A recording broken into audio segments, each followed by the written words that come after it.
নমস্কার, আমি সুপ্রিয়া লাহিড়ী। আমার রেকি জগতে আমাদের পুরনো দর্শকদের এবং নতুন দর্শকদের সবাইকে জানাই অভিনন্দন।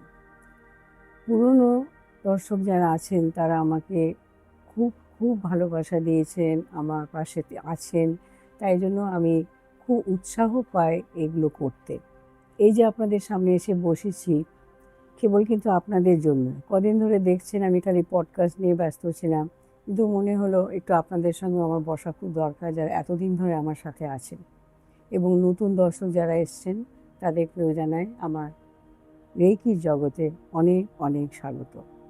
আজকে আমি পিএলআর নিয়ে কিছু বলতে চাই, মানে পাস্ট লাইফ রিগ্রেশন নিয়ে। পাস্ট লাইফ রিগ্রেশন এবং পাস্ট লাইফ থেরাপি দুটোকেই আমি একটু আলাদা করে আপনাদেরকে আমি বোঝাবো। ব্যাপারটা হচ্ছে কি, পাস্ট লাইফ কি সবারই দেখা দরকার? এটার কিন্তু একটু প্লাস পয়েন্টও আছে, একটু মাইনাস পয়েন্টও আছে। না, এটা ভাববেন না যে আমি কিছু এমন ভয় দেখাচ্ছি আপনাদেরকে যে আপনারা পাস্ট লাইফ দেখতে ভয় পাবেন, তা কিন্তু না।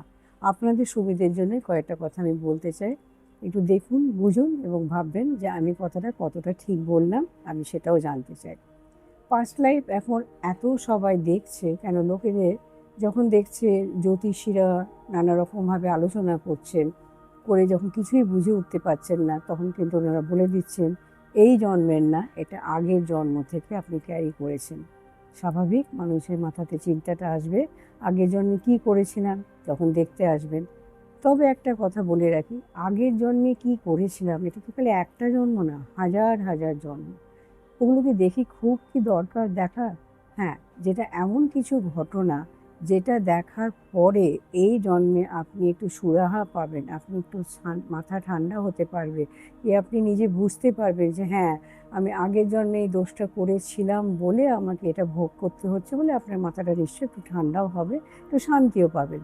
কিন্তু ছোটোখাটো কিছু কিছু ব্যাপার আমার কাছে যে আসে, যেমন মনে করুন কেউ বলছেন যে আমার ছেলে পড়াশোনা করছে না, কি আমার রোজগারটা কমে গেছে, কি কেউ হয়তো বলল বহু বছর ধরে আমার বাবা বা মা শয্যাশায়ী, কোনো ডাক্তার কিছুই করতে পারছে না। এইগুলো কি পাস্ট লাইফে করা সম্ভব? পাস্ট লাইফে আমি দেখাতে পারি হয়তো যে উনি হয়তো আগের জন্মে এমন কিছু করেছিলেন যাই জন্য এই জন্মে অনেক রোগে ভোগে উনি জর্জরিত হয়ে পড়েছেন। কিন্তু মেডিকেল সায়েন্স আছে, মেডিকেল সায়েন্স যখন কিছু করতে পারছে না, বহুদিন ধরে সে অসুস্থ হয়ে শুয়ে আছে, সে কি একটা পাস্ট লাইফ দেখার পরে সে একদম সুস্থ হয়ে ঘুরে বেড়াতে পারবে? এটা কি করা সম্ভব? আমার পক্ষে তো সম্ভব নয়। তাই জন্য আমি কিন্তু ওনাদের বলি যে যিনি অসুস্থ হয়ে আছেন ওনাকে বলুন না, যেমন ভগবানের কাছে প্রার্থনা করেন উনি সেই সব ফুলগুলোর কাছে ক্ষমা চাইতে, যাদেরকে কষ্ট দিয়েছিলেন বলে আজকে ওনার জীবনে এত কষ্ট। এইভাবেই আমি বলে দিই। এখন যদি মনে করুন অনেকে জেদ থাকে না আমি দেখব, সেটা সেটা আপনাদের ব্যাপার। আপনারা অনেকেই এর মধ্যে আছেন, অনেক দর্শক আছেন যারা আমাকে ফোন করেছেন, যে যারা আপনারা দেখতে চেয়েছেন কিন্তু আমি বারণ করেছিলাম যে আপনাদের কিন্তু এখানে দেখে কিছু হবে না, তার থেকে আপনারা হিলিং প্রসেসে যান। অনেকে রেকি হিলিং করে, কেউ এঞ্জেল দিয়ে করে, কেউ ক্রিস্টালি, নানা রকম ব্যাপার আছে। সেই হিলিংয়ের দিকে গিয়ে আপনি সুস্থ হবার চেষ্টা করুন। পাস্ট লাইফ দেখে এসে আপনি কিন্তু সুস্থ হবেন না, বেকার বেকার পয়সাটা নষ্ট করছেন। অনেকে থাকেন যারা বলেন যে সত্যি সত্যি তাদের একটা অভাব আছে, পয়সার অভাব আছে। ভাবুন, এদিকে পয়সারও অভাব, এদিকে একটা বড় অ্যামাউন্ট দিয়ে পাস্ট লাইফ দেখতে চলেছেন। সেটা আমার তখন খুব খারাপ লাগে, তাই জন্য আমি একটু সাবধানও করে দিই। এরপরে যে ক্লায়েন্ট তার উপরে ব্যাপারটা দেখতে আমি কেন বারণ করি সেটাও একটু বলি। একটা হয়, দেখে আপনারা এলেন, আসার পরে যখন আমি ক্ষমা চাইতে আপনাদের বলি, ক্ষমা চাইলেন, তারপরে আমাকে ফোন করে বলেন ক্ষমা তো চাইলাম ম্যাডাম, কিন্তু কিছু উপকার হলো না। সেটা কি আমার দোষ? ওই সোল যদি আপনাকে ক্ষমা না করে তো আমি কি করতে পারি? এখানে কিন্তু কোনো গ্যারেন্টির ব্যাপার নেই। পাস্ট লাইফ দেখে আপনি সুস্থ হবেন কি মনে শান্তি পাবেন সেই গ্যারেন্টি কিন্তু আমি দিই না কখনো, আমি তো দিই না।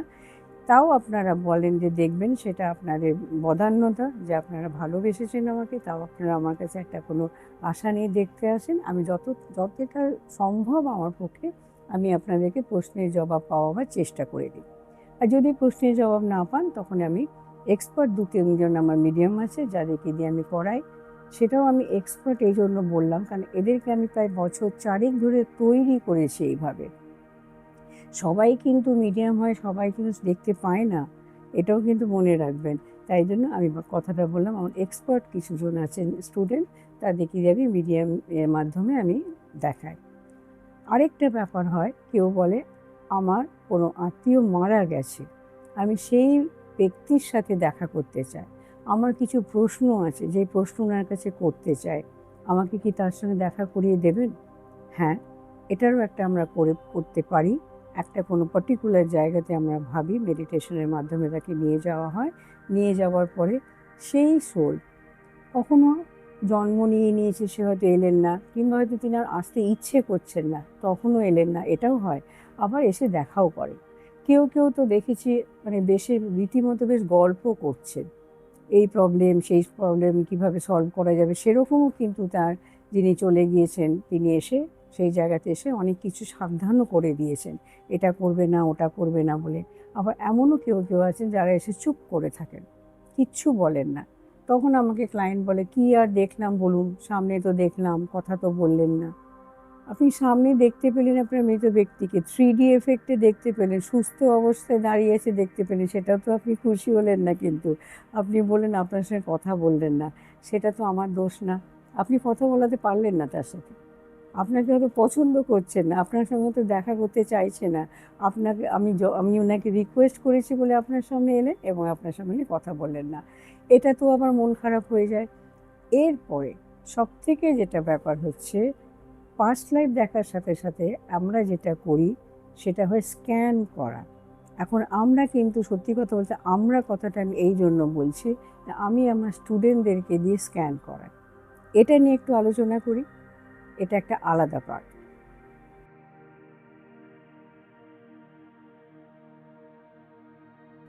অনেকে বলে তো কিছু টিপস দিন, যখন আমি রেকি শেখাই, এঞ্জেল শেখাই, ক্রিস্টাল শেখাই।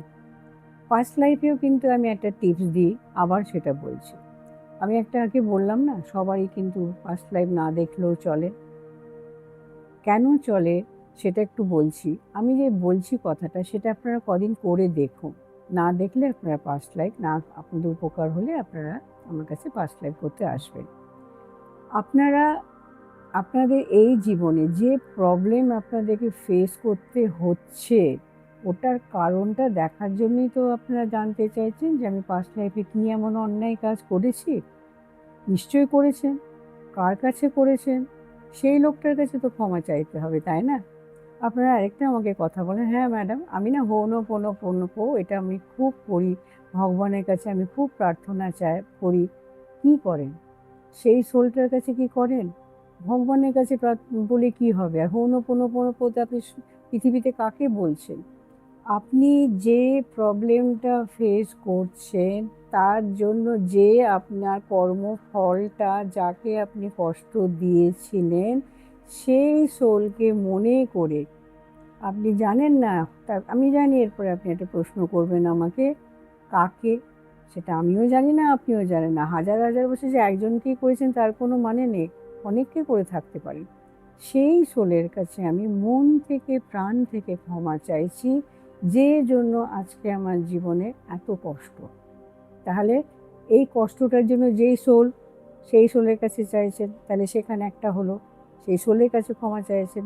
এবার আপনাদের আরেকটা প্রশ্ন থাকে, কখন করব, কতবার করব? আমি জানি প্রশ্নগুলো, তাই জন্য বলে দিচ্ছি, আর আপনাদের আমাকে প্রশ্ন করতে হবে না।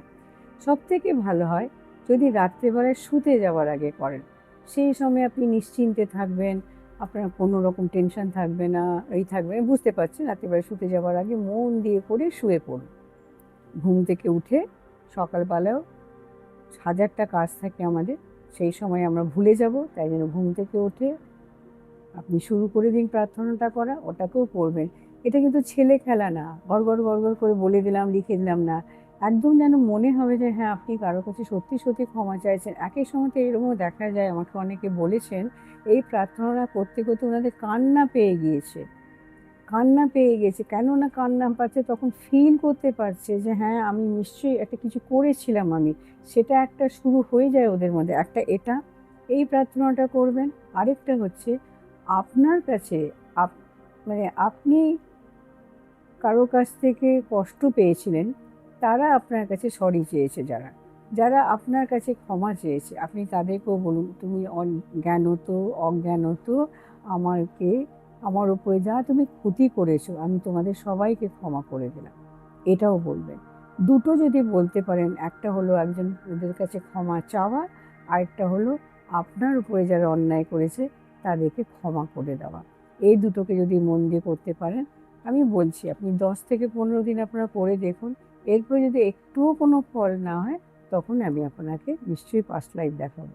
এটা করে দেখুন কেমন হলো, কার কীরকম লাভ হলো সেটাও প্লিজ আমাকে জানাবেন, তাহলে আমার খুব ভালো লাগবে। ভালো থাকুন সবাই, নমস্কার।